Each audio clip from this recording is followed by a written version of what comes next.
In the early 90s, it was no secret that Nintendo and Sega had it out for one another. Now this console war brought the players some of the best action and platforming games in video game history. So much so that many of those games are still played and used as examples today. Now Sega wanted the same success that Nintendo was attaining, and attempted to surpass it with the release of a new IP called Vectorman.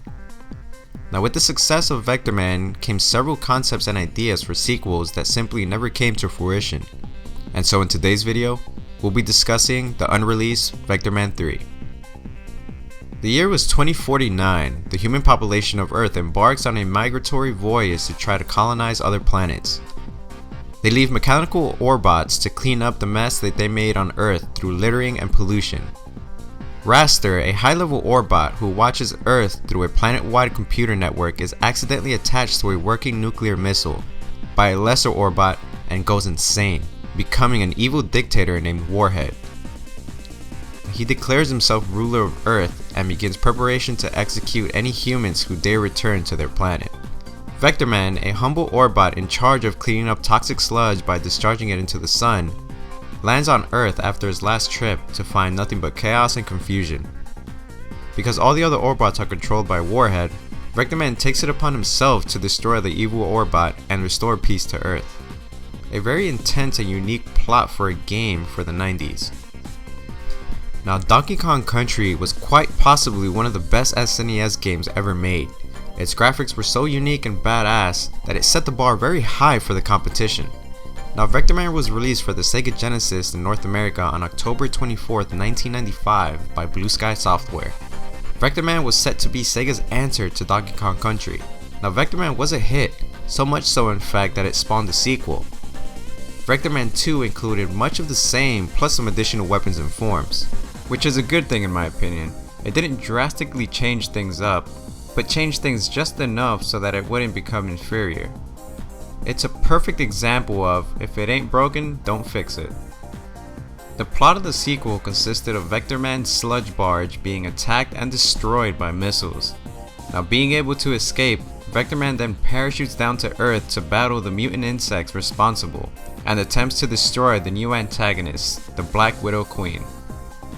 Now once again, Vectorman 2 was met with good reviews. The story, the gameplay, and even the slight changes made to the game were well received by players. Now interestingly enough, before Vectorman 2 was released, Sega Channel held a contest that allowed artists to draw a morph Vectorman. Judges then chose the best one to be transformed in Genesis art, as well as being put on the Sega Channel. On an interesting note, Sega of America held a play-to-win contest which awarded a lucky player $25,000 if their cartridge displayed "You won the contest" upon completing the game. Now only a few of these cartridges were made, even though people have been unsuccessful in finding these cartridges. But one lucky 12-year-old boy from Albuquerque, New Mexico named Keola Kaula beat Vectorman and had a winning cartridge. Now him and his family were flown to Sega of America's headquarters, where it was said he also appeared in a Sega Channel commercial, and also received his grand prize. Vectorman was one of those games that just gave a good, gritty, action-packed platformer feel with a variety of weapons, levels, and obstacles. So it's no mystery why this game gained a cult following and spawned the sequel as well. Now after the success of Vectorman 2, Blue Sky then pitched a new sequel to Sega, which Next Generation magazine also published a rumor about it that same year. Now this third sequel was planned to be developed for the next-gen Sega Saturn, which was released in May 1995 in the US. Ellis Goodson, the artist that worked on the original Vectorman and other games such as Shadowrun and Skull Monkeys, had a large amount of concept art that was used for Vectorman Ultra, created by Jason Wisner. Now Vectorman Ultra was the project name that was given to the next sequel of the Vectorman series. Now interestingly enough, these concepts were sold on eBay a long time ago, and in some of those auctions they described the game as planned for the Nintendo 64. Now many speculate that this was an error, being that the project name of the game was Vectorman Ultra, and Ultra 64 being the project name for the Nintendo 64. Now it's currently unknown if Sega Saturn's Vectorman would have been a 2D or 3D game, but by the looks of the concept art that was found, it seemed like some of the levels associated with it were side-scrolling levels. Now from the same art, it looked as though Vectorman maintained his usual 16-bit look with the chain-linked orbs as limbs. Now, reasons for this game's cancellation still remain unknown, although it was speculated that focus on other games is the reason why this one never came out. Now, we hope to be able to see more of this project sometime in the future, and it would be interesting to know if the actual prototype was started at all. But that's not how the story of Vectorman ends. Now, some years later, Sega tried once again to revive Vectorman with a Vectorman game for the Sony PlayStation 2. Now, it was in development by Pseudo Interactive, but it was soon cancelled for unknown reasons. An employee of IGN was able to test an early build of Vectorman for PS2 and shared some interesting information. He stated, "I playtested this game for Pseudo Interactive before it got cancelled. I had never heard of Vectorman at the time, so I wasn't comparing it to a game that already existed. But what I found was the physique engine was awesome and the AI was incredible. At the time, I had never seen a game where some AI will hide behind walls. Others will run and gun you, and a couple will try to sneak around and flank you. The AI programming was simply amazing, and it was all done by one guy. What I did not like about the game was how confusing I found it to figure out where I was supposed to go next, but this was probably because it was in alpha stage and the texturing wasn't done yet." Now, in 2003, IGN reported that Sega of America would make an announcement regarding the new Vectorman game for the PS2 and anticipated it would be released in 2004. Now, Mike Fisher, the vice president of marketing for Sega of America, stated, "Vectorman doles out destruction in spades. With a massive arsenal of circuit shredding weapons and upgrades, things are bound to get messy. You almost start feeling bad for the Orbots. Almost."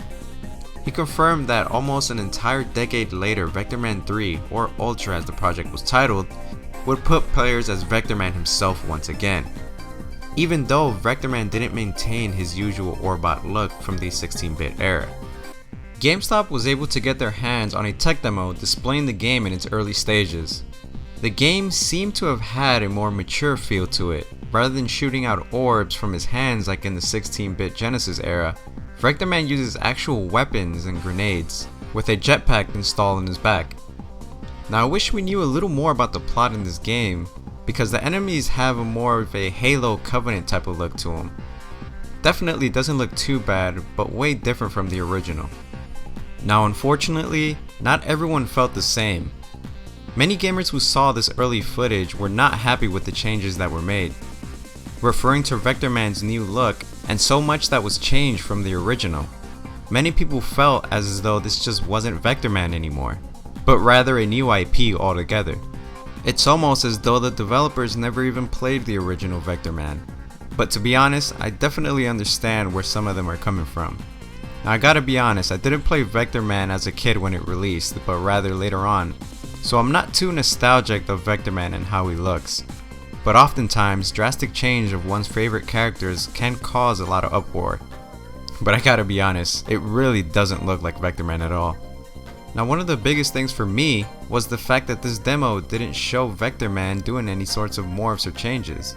That was one of the biggest things that set Vectorman aside from the other games. He was able to morph and transform into different things, which this game just didn't show at all. It took away from that uniqueness.